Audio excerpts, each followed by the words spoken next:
You know, it's almost instinctual for us, isn't it? If we really connect with someone, like really feel that spark. Yeah, that initial pull. Exactly. Our gut just screams, more, be around them more, text more, reply faster, show them you're keen, make yourself totally available. It feels like the right thing, the obvious thing. Right. We think constant presence, being right there, that's how you build something solid. It shows interest, enthusiasm, connection. And this is the core of our deep dive today. What if that instinct, that impulse we all feel, is actually, well, a trap? A trap. That sounds serious. It can be. What if it's the quickest way, maybe the most insidious way, to undermine the very connection, the desire you're trying so hard to build? Okay, you've got my attention. Tell me more. Well, it's this fascinating paradox, and our main source today, the seduction paradox, the power of absence, it actually calls this the silent killer of desire. The silent killer. Wow. Not betrayal, not big fights, Mm. but something else. Exactly. It's rarely the dramatic stuff that truly erodes attraction over time.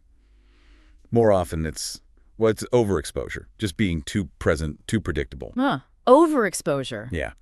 And the scary part is, most people, completely unaware, just stumble right into it. So our mission today really is to unpack this, to dig into why your very presence, which feels so positive, can paradoxically curdle into something, well, frankly, repulsive. Repulsive, that's a strong word. It is, but the source uses it deliberately.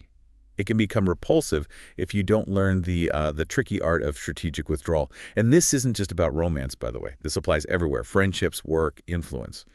Anywhere you want to build genuine intrigue and connection. Okay, so a warning then. Definitely a warning. Yeah. It's a crucial insight because, honestly, ignoring this can be way more damaging than you'd think. People sabotage potential connections all the time without knowing why. It still feels incredibly counterintuitive, though. I mean, everything teaches us the opposite, right? Show up, be reliable, engage constantly. Those are good things. They are good things in the right context, in the right measure. But our sources are waving a pretty big red flag here. They're saying that this default approach, if you just run with it unchecked, can actually be pretty destructive to attraction. So what's the mechanism? Why does being too much there backfire so badly? Okay, at its absolute core, the principle is this. Mm. Your presence gets its power precisely because it's limited, or at least perceived as limited. Limited, okay. Like a scarce resource. Exactly like a scarce resource. Think about it logically. The more you give of anything, your time, your attention, your emotional energy, the more the other person just gets used to it. It becomes the new normal. Right. The baseline expectation shifts. Precisely. And what happens when something becomes routine, expected? What happens when people get accustomed to something? They take it for granted. They stop appreciating it as much. Bingo. They devalue it. It's a harsh truth, maybe an uncomfortable one to really sit with, but familiarity doesn't always breed fondness.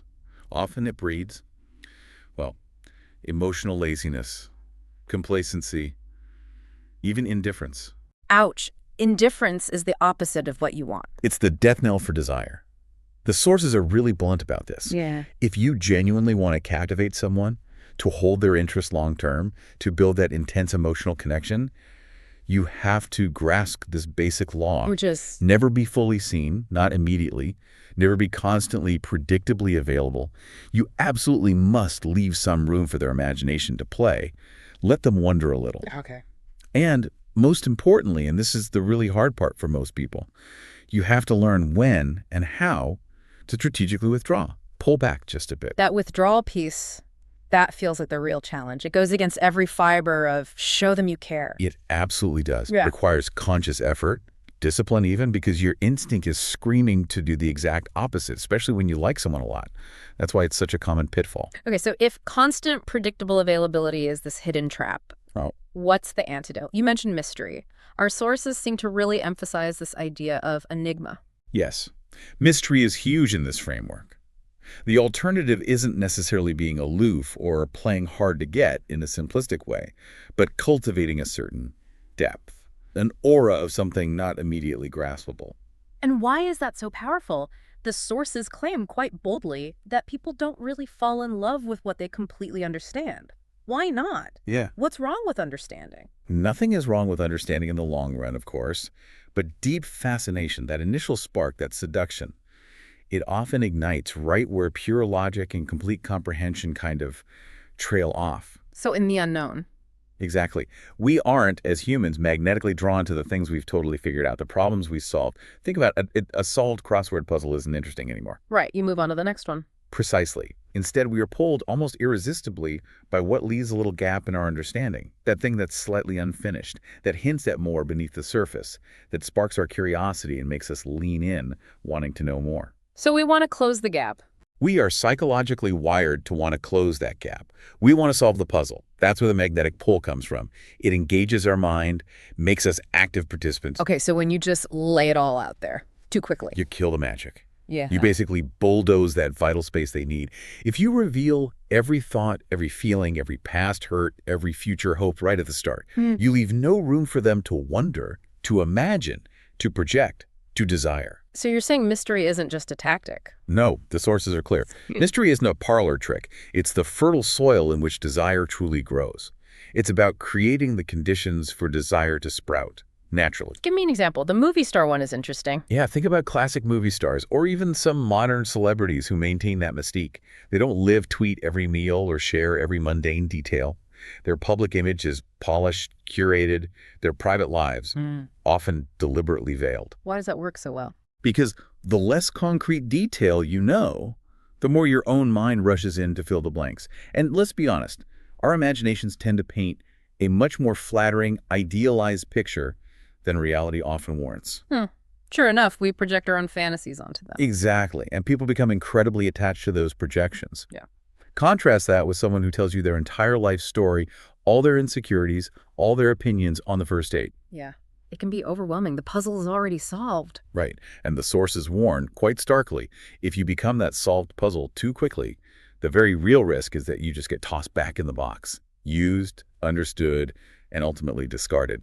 It's a sobering thought. It really is. Okay, that distinction makes sense. But then what about vulnerability? We hear constantly, be vulnerable, share your authentic self. That's how you build real intimacy. Right. And that's a crucial point. But the sources seem to be saying, be careful. Yeah. That there's a line, and crossing it is like disastrous. Where is that line? How do you know? You're absolutely right to bring this up because it's probably the most nuanced part of this whole discussion. Authentic vulnerability shared at the right time, in the right way, with the right person, that absolutely can forge incredibly deep bonds. It builds trust. Okay, so vulnerability itself isn't the problem. No. The problem arises, according to these sources, with what they term visible neediness, especially when it shows up too early, before a foundation of mutual respect and interest is really built. Visible neediness. How is that different from authentic vulnerability? Think of it this way. Authentic vulnerability is like saying, here's a part of me, I trust you enough to share this. It comes from a place of strength and choice. Visible neediness, on the other hand, screams something very different. What does it scream? It screams, I desperately need you to like me. Please validate me. I need your attention to feel okay. Please choose me. It often manifests as oversharing too soon, constantly seeking reassurance, being overly accommodating, dropping everything instantly for the other person. Ah, I see. It's less about sharing, more about seeking validation. Yeah, exactly. And psychologically, there's almost nothing that signals low value and repels people faster than that sense of desperation. It's not necessarily that the other person is mean or uncaring. It feels off, uncomfortable. It feels unbalanced. Yeah. It communicates, subtly or not so subtly, that you don't believe you have inherent worth without their approval.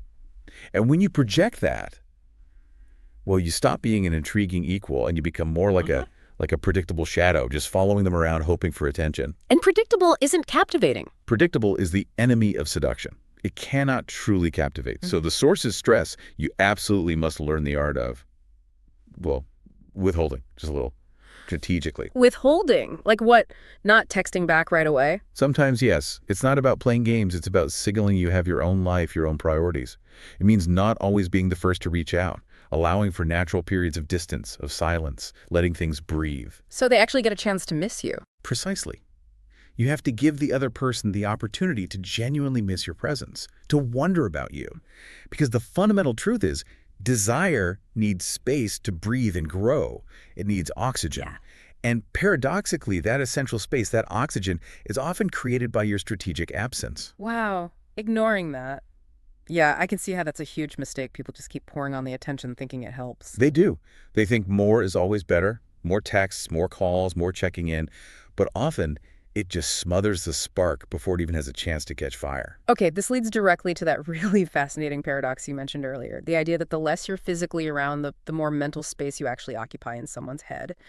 How on earth does that work? It sounds backwards. It totally sounds backwards, Yeah. but it's grounded in some pretty solid psychology. Yeah. The core insight here is that real lasting seduction and attraction, it begins in the mind, not just in the physical interaction. In the mind. Oh. Okay, so when you strategically withdraw, maybe you're busy for a couple of days, maybe you don't reply instantly, maybe you're just a little less emotionally available for a brief period, you plant a tiny but very powerful seed. A seed of Uncertainty, just a little bit. It makes the other person's mind start working. They start asking questions internally. Where are they? What are they up to? Why haven't they texted back like usual? Are they losing interest? Did I do something? the internal monologue kicks in. Exactly. And that unresolved tension, that little bit of uncertainty, it's surprisingly magnetic. The mind wants to resolve it. And often the way people try to resolve that tension isn't by pulling away themselves, but by moving towards you. They start chasing. They often start chasing, yes. Seeking you out to close that gap, to get that reassurance, to solve the mystery of your slight withdrawal. Again, this isn't about being manipulative or playing cruel games. It's about understanding the natural rhythm, the ebb and flow, the psychological triggers of human desire. So withdrawal isn't rejection. Not at all, when done right. It's not cruelty. It is fundamentally the act of creating the necessary psychological space for desire to actually form, take root, and flourish. Without that space, it just can't happen. Can you give me that cake analogy again? It really clicked. Sure. Think about your absolute favorite cake. If someone gave you a huge slice every single day, breakfast, lunch, and dinner, how long before it stops feeling special? Not long. A few days, maybe. It would just become food. Routine. Exactly. Routine. Expected. You might even get sick of it. But now imagine you only get that exact same delicious cake once a week or even once a month. Okay. Then it's a treat, something you look forward to, savor. Precisely. It becomes special, anticipated, a genuine pleasure. Your presence, your time, your attention, your energy, it's that cake. If you give it out constantly, freely, like unlimited free samples at the supermarket, It loses its value. People just grab it without thinking. exactly, it loses its profound value. So stop giving it away like free samples. Make it feel like that special once-a-week treat. That's how you maintain desire. That cake analogy really lands it. Okay, let's tackle another concept from the sources that sounds, well, a bit challenging. This idea of needing a touch of coldness. That sounds harsh. What do they actually mean, and why on earth would that be effective? Seems like the opposite of building warmth. Yeah, coldness is definitely a loaded word, and we need to be super clear here. This is emphatically not about being genuinely cold or rude or hostile or emotionally shut down in a toxic way. Please, nobody hear that? Okay, so what is it then? It's about cultivating emotional discipline, self-possession. Here's another one of those difficult truths from the sources. People subconsciously perhaps tend to lose a certain degree of respect for individuals who seem too eager, too emotionally available, too quickly. Why? What feels wrong about that? It often feels, well, slightly unnatural, maybe even a bit desperate. Circling back to that neediness idea, it can feel off. When your actions, your vibe, subtly communicates that you don't actually need the other person for your own happiness or self-worth. Even if you genuinely like them, even if you want their company, it fundamentally changes the power dynamic. Oh, so? It makes them, paradoxically, want you more. It triggers that fundamental law of perceived value we talked about. Things that aren't easily attained, things that seem self-sufficient and not desperately seeking external validation, they automatically appear more valuable, more desirable. So it's less about being cold to them and more about being self-contained, securing yourself. Perfectly put. Yeah. This touch of coldness is really about emotional self-reliance. It sends a powerful, often unspoken message. I really enjoy spending time with you, I like you, but my world doesn't revolve around you. I don't require your attention or approval to feel whole. I'm complete within myself. And that's attractive. Immensely attractive. It positions you from a place of quiet strength, of intrinsic value, not desperate need. And you'll notice that in interactions, people naturally lean in more when you don't seem to be leaning so heavily on them. They ask more questions when you aren't spilling everything unprompted. They initiate more. They do the chasing. Often, yes. Yeah. They sense you aren't desperately trying to lock them down, and that makes them curious, intrigued. They want to figure you out. Yeah. The sources really stress this point. This is not cruelty. This is wisdom. It's understanding human dynamics. And the flip side is? The flip side is, if you just gush everything, give too much of your time, your energy, your emotional vulnerability too soon. You don't actually give them a chance to develop genuine desire for you. You preempt it. You literally rob them of the pleasure, the satisfaction, the engagement of the pursuit. Wow. Rob them of the pleasure of pursuit. That's a powerful way to put it. Okay, so if the goal is this balance, not rude or cold, but also not an open book, not overly needy, how do we actually present ourselves? How do we be? Our sources talk about mastering something called blankness. What does that mean in practical terms? Blankness is another one of those terms that sounds a bit negative at first, Yeah. but it's actually describing something quite sophisticated. It's the cultivated ability to, well, to be a bit of a screen, Hmm. to create enough space in your presentation of self that other people can project their own ideas, desires, and fantasies onto you. Be a screen, like not showing much. Not necessarily showing nothing, but not showing everything either. Yeah. It means you don't always have to have a strong, immediately stated opinion on every single topic. You don't need to narrate every single emotion bubbling up inside you in real time. You certainly don't feel compelled to constantly explain or justify your thoughts and actions. So less explaining, less immediate reacting. Exactly. It's about allowing for a little ambiguity, a little room for interpretation. The more you leave slightly unsaid, the more your presence becomes this intriguing canvas for their imagination. And why does the imagination get so involved? Because the human mind fundamentally dislikes uncertainty and emptiness. It abhors a vacuum. When there are gaps in information, the mind automatically rushes in to fill those blanks. People start speculating about your motives, your deeper feelings, your hidden depths. And they often fill those blanks with good stuff, idealized stuff. Often, yes. Especially if they're already intrigued. They'll unconsciously assign you qualities you haven't even demonstrated simply because you've left the space open for them to do so. And that projection, the version of you they've partly created in their own mind, becomes incredibly compelling. They become attracted not just to you, but to the captivating story they've started weaving around you. So it's not about being fake or dishonest. Not at all. Great seducers, charismatic leaders, truly intriguing people. They aren't necessarily being fake. They're being strategically discerning. They understand the power of letting others participate in the creation of their aura. They allow people to dream a little rather than nailing everything down with mundane facts up front. It's about letting people come to their own, often much more powerful conclusions about who you are. This really brings us back beautifully to that initial warning about overexposure. You mentioned the sources use a vivid analogy involving water. Yes, the water analogy. It's quite stark but effective. Water is essential, right? Precious when you're thirsty. But what happens if it's just constantly pouring into your house? Nonstop, flooding everything. How does that relate to us being constantly available?